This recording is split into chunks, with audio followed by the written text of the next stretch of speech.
Good morning. Again, it's Tuesday, the 9th of August, and we're in our second day of the fall semester. And you are in Art 1, 2, 1 or 2, or Independent Study. That's what this class is. And I will be here tomorrow. I'll be in class tomorrow. So this is a little bit of a review of what I talked about yesterday, because I'm assuming there are new students in today who weren't here yesterday. And so what we did in this class yesterday, I told you that this class consists of Art 1, Art 2, and Independent Study. More than likely, there are all those in this class, but I'll find out on Wednesday for sure. I don't really know what the population is in the class right now, who you are, who's here. And I do know some of you, I'm sure, and others of you I've only probably seen around campus. So I'm glad to have all of you here, and we're going to have a good semester, a fun semester. I talked to you a little bit about some of the shows that I like to enter your work in over the year, and we haven't done that much since COVID started. And not at all, actually. The only show that we have is the one in the auditorium right now, and it's quite big. It's some older work.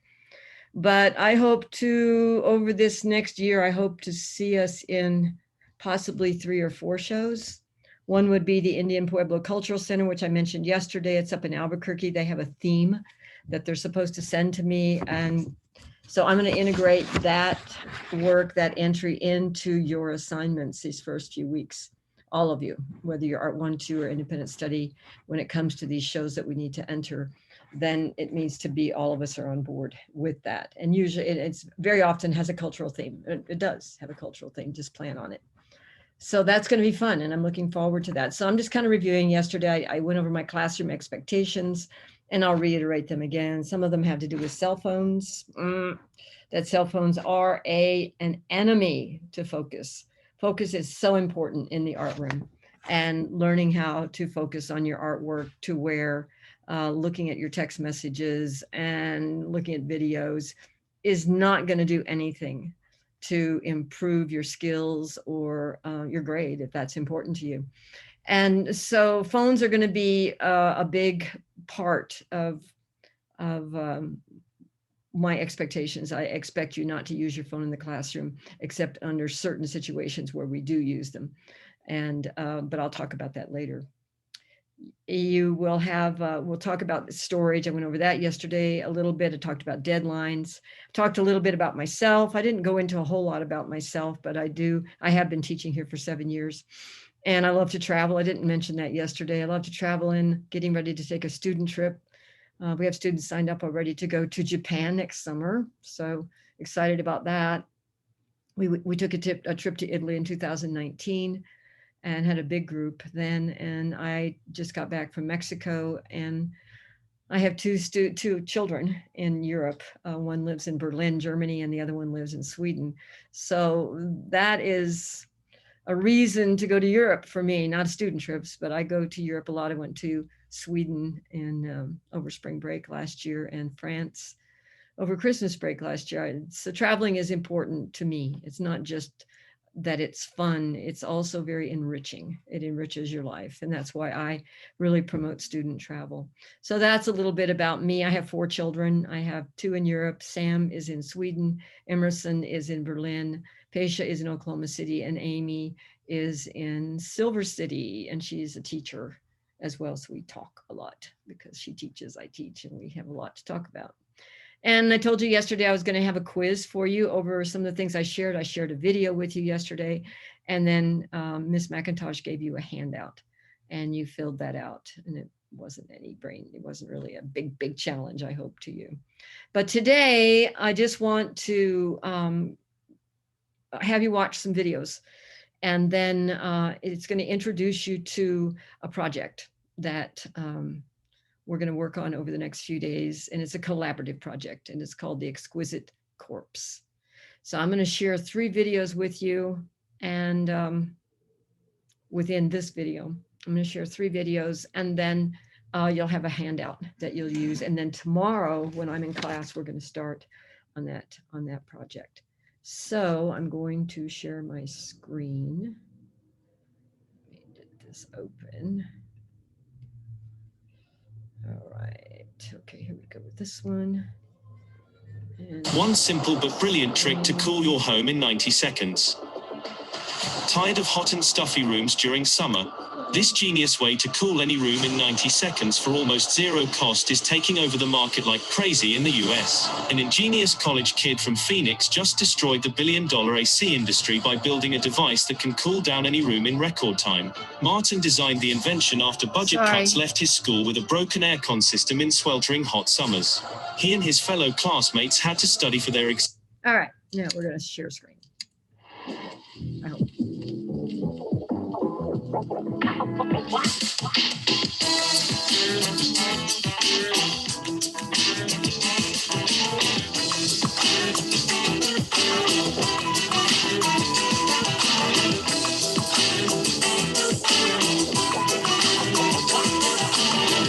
Hey everybody, my name is Sandeep Johal and I'm an artist living and working in Vancouver, BC. My art practice consists of drawing, painting, and mural work. You've probably seen my murals around the Lower Mainland, but if not, keep an eye out. I'm coming to you live from my home studio at my trusty kitchen table, and I'm going to show you how to do one of my favorite activities of all time, Exquisite Corpse.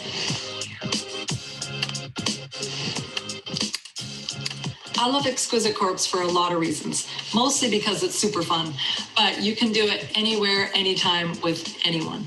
It doesn't require any specific skill set. It doesn't require a ton of materials. Before we start the activity, I want to show you an example of Exquisite Corpse. This is one that I did by myself, but usually I do it with 2 or more people. We're creating a collaborative drawing that has 3 parts: a head, a torso, and legs.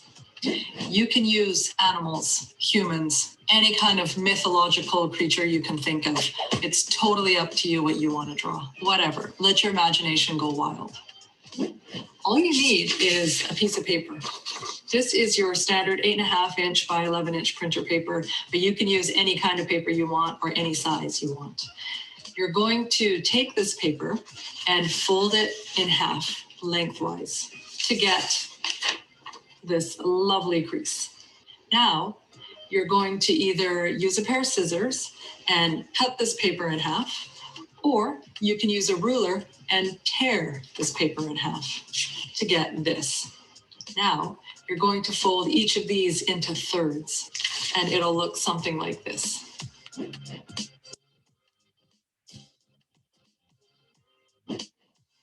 So you'll begin by drawing the head in section 1. You'll draw a neck, and those lines will extend into section 2. So when you're done, you will fold 1 over and 3 under, and you'll pass this to the next person. They'll continue drawing the torso from where you've left the necklines. When they're done the torso, they're going to draw those lines onto section 3 for the next person, so they know where the torso ends and the legs begin. I'm going to draw a bird head and make sure that I extend the lines into section 2, which is key. So you can see that I've extended the lines over the fold. And now I'm gonna complete the bird. I usually use a thin tip black felt, but for this demo, I wanted to use something thicker so you guys could see this better. And really, it's up to you. You can use whatever you want. You can use a felt, pencil crayon, a crayon, as long as it doesn't bleed through to the back of the paper. So I'm gonna add some eyelashes. Do birds have eyelashes? I don't know. This one does. I'm gonna add an eyebrow, and then you can add like accessories, make things fun. So I'm gonna add a little top hat, because who doesn't like a bird with a top hat? And then I'm gonna add some stripes. So you can get as detailed as you'd like. I'm gonna add a bunch of pattern, add some dots to this pattern, and then some stripes. And then finish off with some lines on the head. Oh, and maybe I'll add a flower.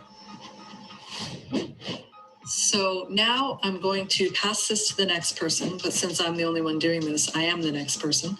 So I'm going to flip it over, and I'm going to flip section 3 underneath. So you have section 2 here, and this is going to be the torso. So I'm going to draw, I don't know, maybe I'll do like a multi-armed monster with 6 arms and 4 fingers on each hand.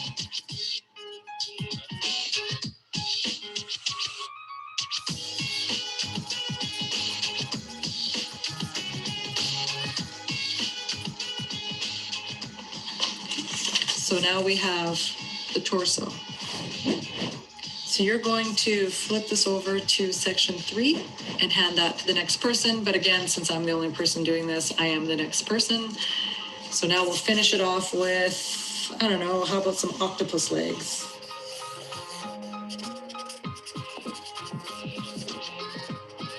Add a few extra, and I'm done. The legs. So are you ready for the big reveal? Dun, dun, dun, dun. What is this? It's got the head of a bird, the body of a monster, and the legs of an octopus. How fun is this? This is the part I like best because you get to see how everyone's drawings work together to create this wild, magical creature. I hope you enjoyed learning how to do Exquisite Corpse, and I hope you do them with your friends and family because it's super fun. Anyway, thanks for drawing along with me. Bye!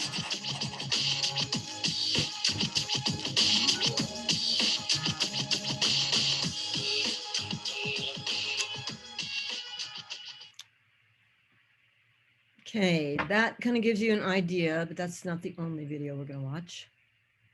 We're going to look at another one.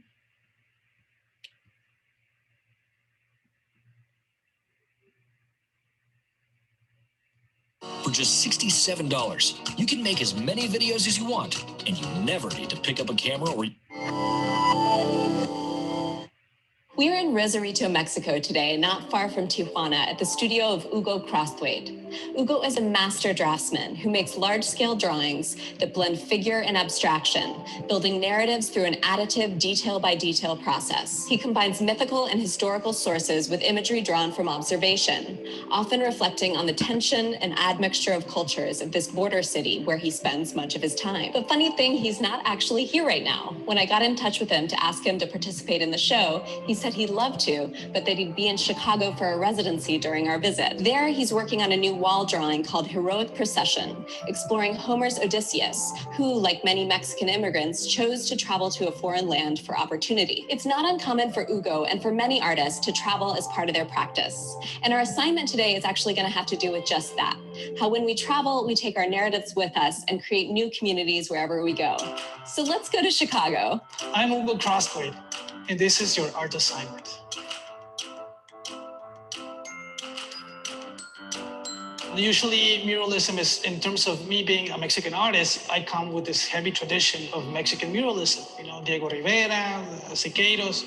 But those murals were, in a way, didactic, beautiful pieces of work, incredible art, but they were also about teaching the Mexican public what we accomplished after the Mexican Revolution. They had this purpose of the idea that these murals are going to last as long as a regime. So then 1,000 years, Mexico will last forever and these murals will last forever.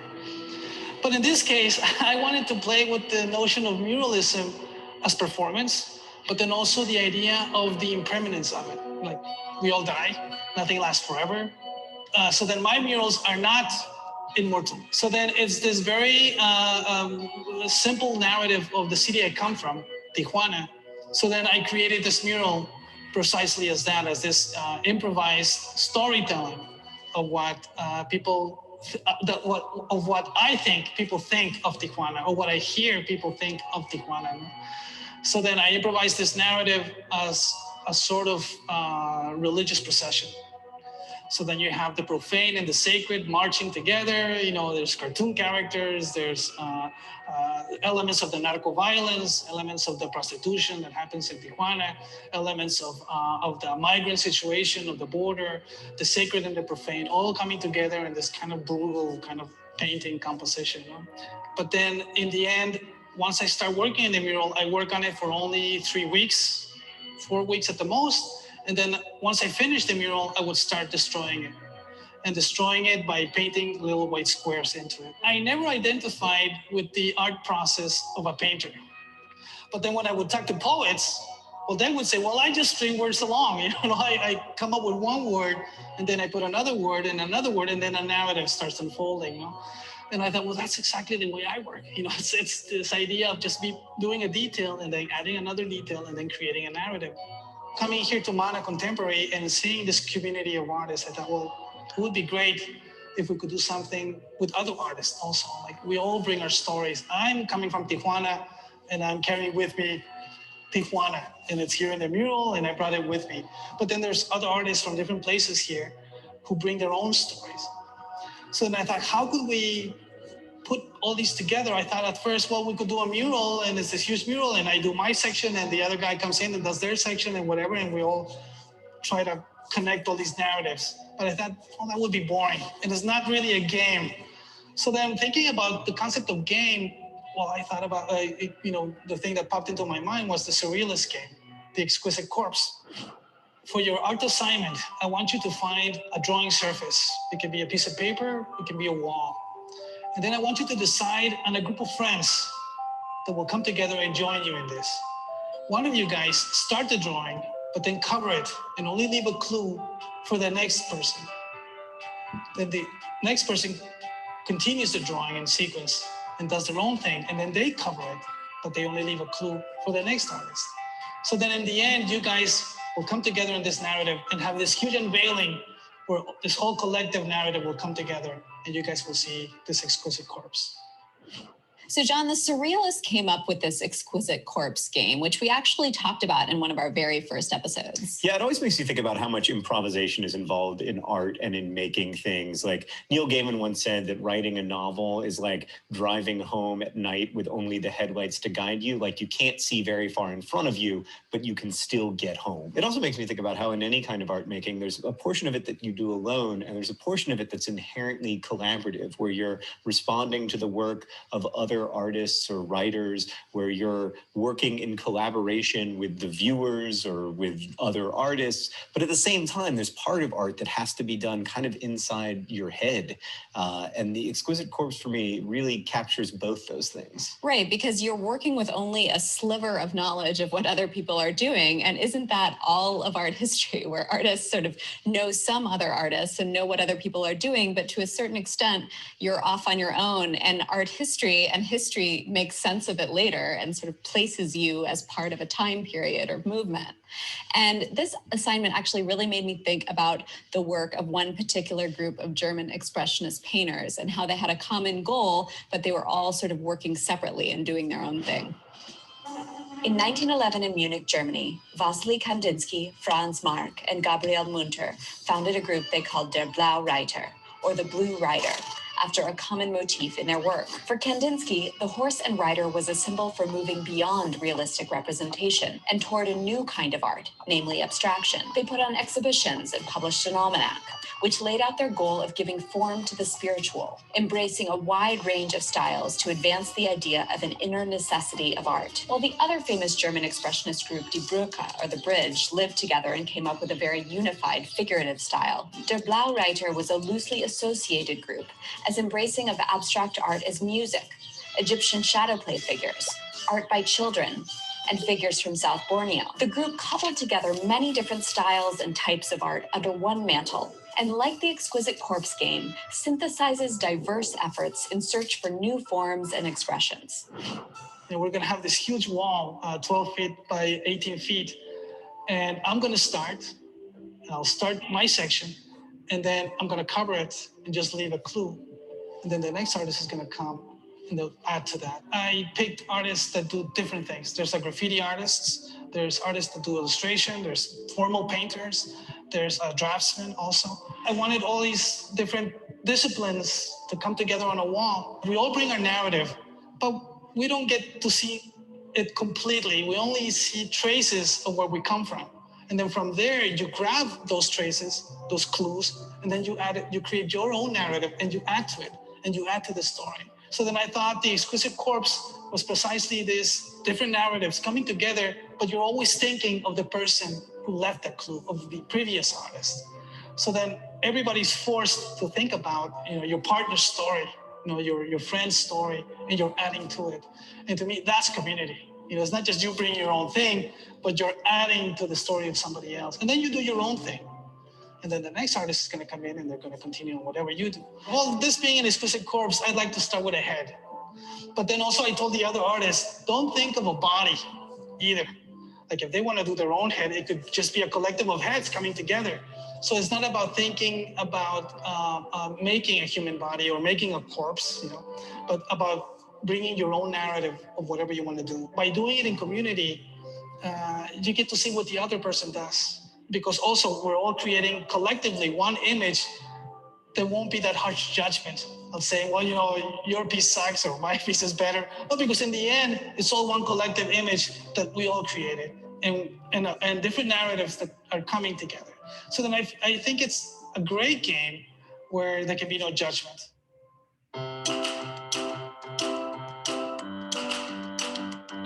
Usually, I always feel like the biggest motivation to create anything is either you love something so much that you want to paint it, or you hate something so much that you just need to make a record of it.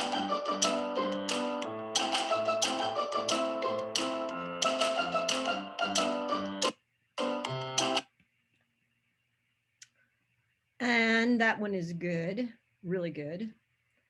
And then we're going to look at this one. Let's see what this one is here. Pretty popular art form. All right, this one is not a video, but this one gives you some ideas of other people have done, whether most of them are collaborative. This one was, it looks like Man Ray, Miro, 4 people. I recognize a couple of those artists. And this one was done probably in 1935. So it's been around for a long time. And this one looks like it's 1, 2, yeah, it looks like it's 3. And let's look at this one right here and see what it looks like. Not quite seeing that. Oh, here it is right here. That's that other one. All right. I think, especially with those first 2 that I shared with you, let me stop sharing my screen. Gives you a really good idea of what we're going to do. Now, I really like that last video with the last one that you watched. And I like that last image that I showed you a lot, because there's just such a difference in the way that the different people add to the mix. Now, that last one that you saw that was all over the wall, that might be fun at a future time. It gives you an idea of Exquisite Corpse kind of done in a different way. It wasn't a body. It was just a lot of people adding to the mix, which, was beautiful and it was wonderful. But it's kind of like this time around, we're going to be sticking more to the first video that I showed you, but I wanted you to see the other links, because you need to see how important this art form is. It's been important for a long time, and we're going to partake in that.